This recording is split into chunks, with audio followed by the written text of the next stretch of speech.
Sir Michael Gambon in BBC Two's major drama series. Terrible craving. Doesn't get satisfied really quickly, will have enormous consequences. Stephen Polyakov's Perfect Strangers concludes Thursday at 9 on BBC Two.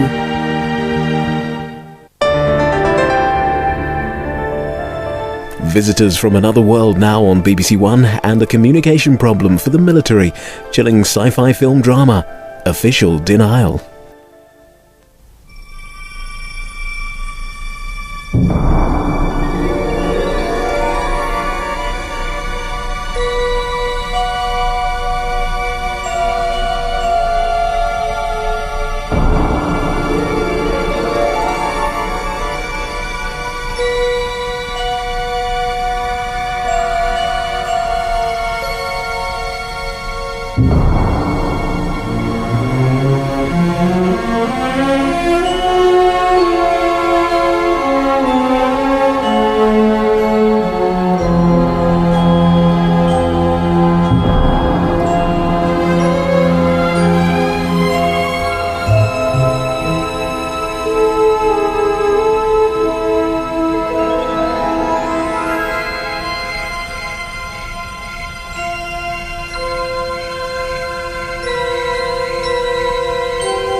I saw Tammy Schumann at Valley River. Did you know she's pregnant again? Really? Yeah. I know that must be hard for you. I'm happy for her. But you wish it was you. Well, it still could be. I'll make it worth your while.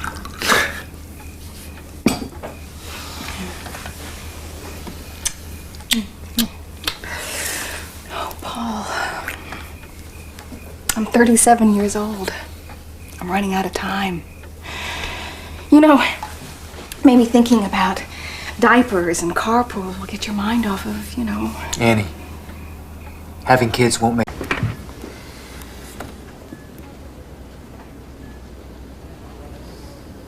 Mr. Corliss, I'm sorry to keep you longer than your wife, but I'm sure you can appreciate the sensitivity of the situation. Who are you? For your purposes, I don't have a name. Now, you have testified to 3 things. 1, that the alien creature known as DOS exerted mind control over you, which caused you to effect its breakout from the Rampart facility. 2, that you are no longer under that mind control. And 3, that you yourself had nothing to do with the death of the alien creature. Is that a true and accurate account of your testimony? Yeah. Tell me in your own words why you think these creatures came to Earth. To get genetic material to help them reproduce because their race is dying out. Is there anything more you wish to add? Only that I'd like to go home now. I operate under an emergency declaration. I'm empowered to keep you incarcerated and under observation for as long as I see fit. Can you give me a reason why I should not do that? Because I'm no longer any use to you. And I want to go home and be with my wife. The rules are very simple, but I insist you follow them. 1, you are never to talk about this. 2, if you're ever contacted again, we have to know about it. Do you agree to this? Yeah.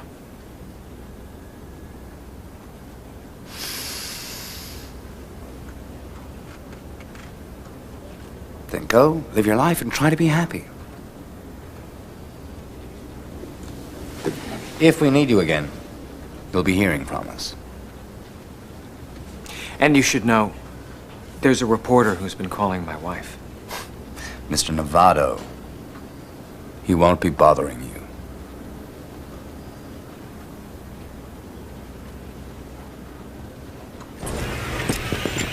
You won't have to hijack a ride this time. My sergeant will take you straight home. You're a good man, General. Before you go, I want you to tell me what you didn't tell them. What makes you think there's anything I didn't tell them? We had a deal. I kept my part. But tell me, Where are they from? Not where, General. When? When? They're not aliens. They're us. From the future, our future. My God, why didn't they just say so? Because they didn't want us to know. If they changed their past, they might cease to exist. Although when you shut down their spacecraft, history took a whole new course.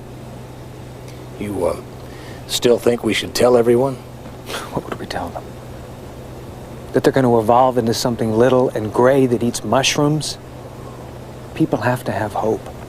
I hope we don't make the same mistakes. Das being here has already started to change things. Before he died, he told me he'd learned something. What? The future is unwritten. How about your future, Mr. Corliss? What are you going to do? Me? I've already started writing a new chapter.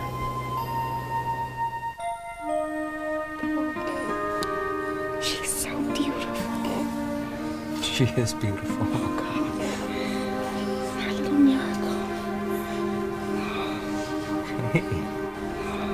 She looks like you.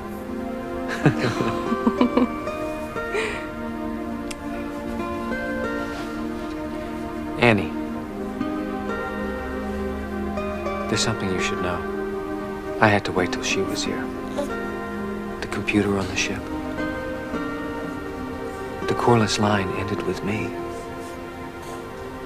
No descendants. So she wasn't meant to be. I don't think so.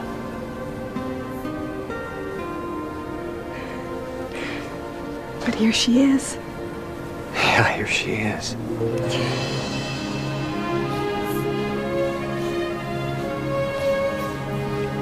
So we've already changed the future. Yeah, I'm hoping she's gonna ripple her way through time and make that gray future a bad dream that never really existed. Do you have a name for our little world changer? Yeah. But it'll probably sound corny. Try me. I was thinking about hope.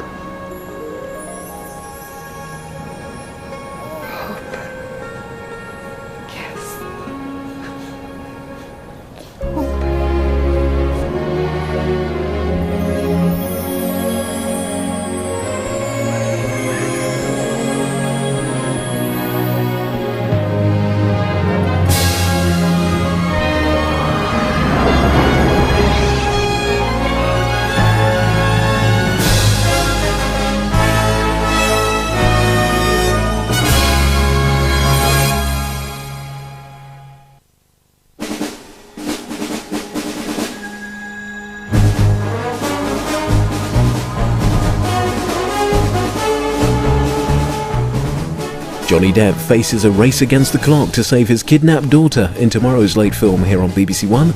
Nick of Time is at 10:50.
Victims were alive when their tongues were removed. Now, what kind of wacko was that? A serial killer is on the loose.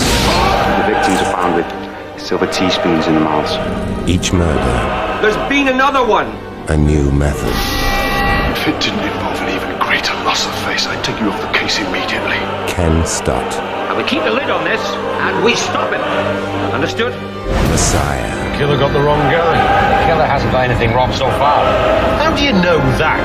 A two-part thriller. Starts Saturday at 9:05, BBC One. Pray you're not the next victim. And actor Ken Stott reveals what's behind his tough guy image in the new Radio Times, which also contains complete listings for all major television channels. OK, you can laugh, but the uniform goes with the job. Mind you, if clothes make it a man, meet Mr. Neanderthal. The missing link between the garden and the casualty department. No gloves, no goggles, no boots, no brains. And you think I look stupid? Ha! Be safe in your garden. Read this leaflet.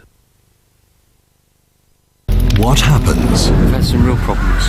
When your appetite for life I hate the food. hits rock bottom? Just don't feel inclined to do anything. They're just squatting in Iron Age roundhouses. Prisoners have a better time with this. You've got to get out of this basic subsistence drudgery. By the end of our meeting, everybody was right, let's do it, let's go for it, you know. Oh, yes, there are minutes! Could you cope? Surviving the Iron Age, Thursday at 8:30 on BBC One.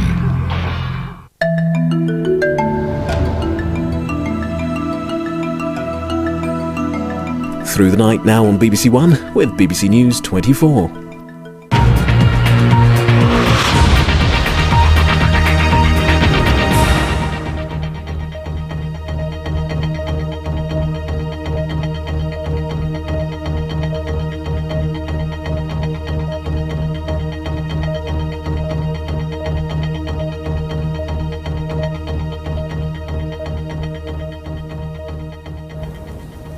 Now over to Peter Jennings and ABC's World News Tonight. We're going to take another look at children in virtual slavery tonight. You may recall that last month we were trafficking a ship off the west coast of Africa. We were actually tracking it, which was found to be carrying a group of children who had been sold or trafficked as laborers to farms and to factories. Our colleagues at the British Broadcasting Corporation have been on this as well, and tonight, as part of World Watch, the BBC's Humphrey Hoxley reports from West Africa. At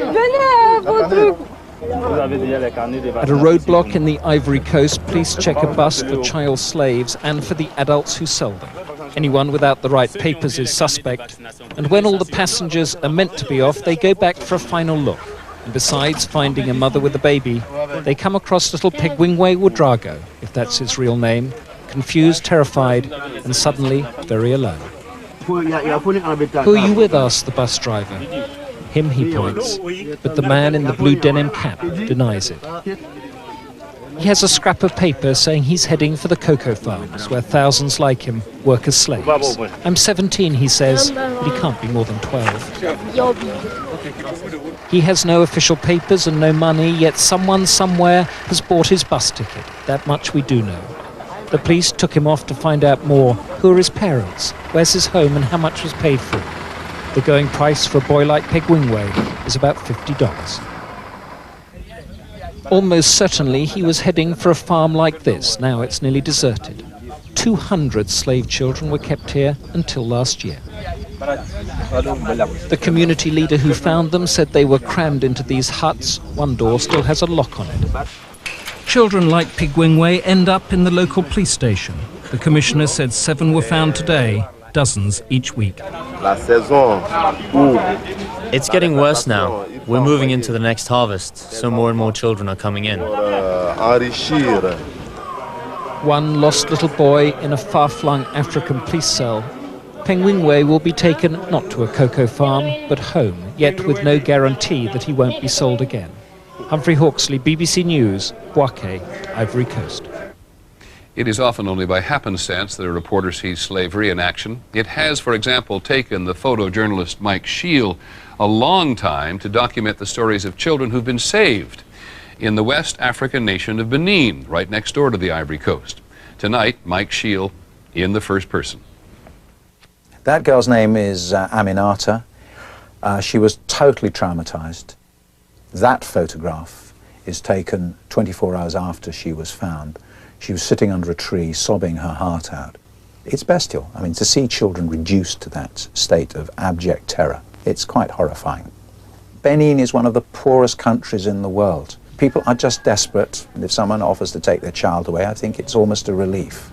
The traffickers are very often friends or other members of the family who take these children away, saying that, you know, they're going to have a good life in this other place. And of course, it seldom lives up to that. Interestingly enough, the one trafficker that I was able to speak to, she had herself been trafficked as a child. So I think she just regarded it as a normal part of life. This girl is Morimata. Morimata is 15 and she is now HIV positive. In the picture, she's 8 months pregnant. She's now had the baby boy, but that girl is going to die. She was brought overland to a place called Ibono.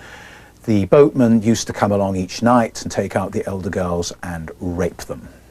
So she has suffered from multiple rape. So her life is ended, basically. This is a major problem, and in the 21st century, it is an absolute disgrace. This is a filthy business.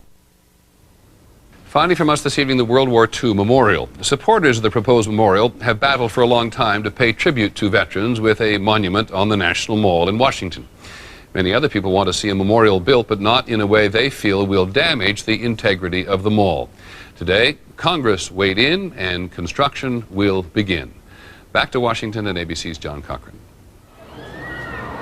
When tourists come to Washington, they find memorials to those who fought for their country, veterans of Korea and Vietnam, but nothing specifically for the 16 million men and women who fought in World War II.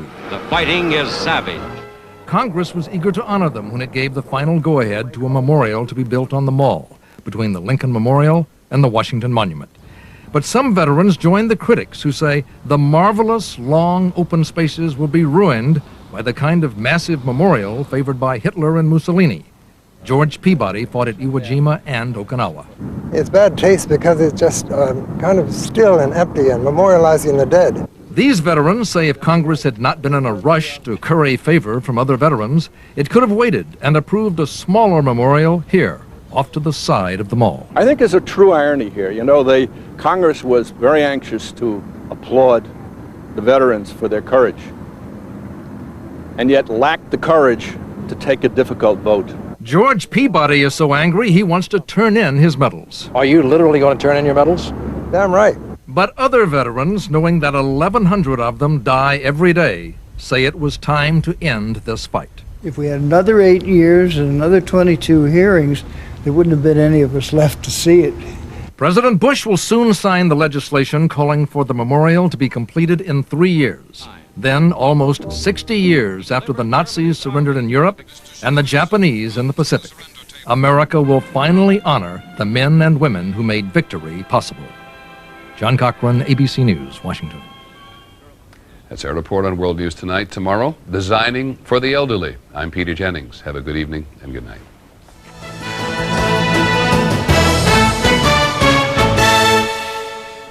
Hello, good morning. Well, there's more dry, warm and sunny weather to come over the next few days. Temperatures up as high as 24 or 25 degrees inland, a bit cooler on the coast. Bit of a change coming in later on Friday and during Saturday with more cloud around and possibility of a little rain in the northwest of the UK. Not just yet though, enjoy the sunshine. Most of us enjoying lots of sunshine again during today. The exception the far north of Scotland with some lower cloud around here. Now that sunshine is going to be strong sunshine today and it'll boost those temperatures up to around 23, 24, even 25 degrees in central parts of Scotland. Always a little bit cooler around some of these coasts, especially so in the southeast, still with that noticeable breeze blowing. And we've got high pressure on the scene. The breeze still quite strong in the southeast, just on the edge of that high, but I think we'll lose that breeze for Thursday. Light winds everywhere, and again lots of sunshine and highs of 24 or 25. Bye for now.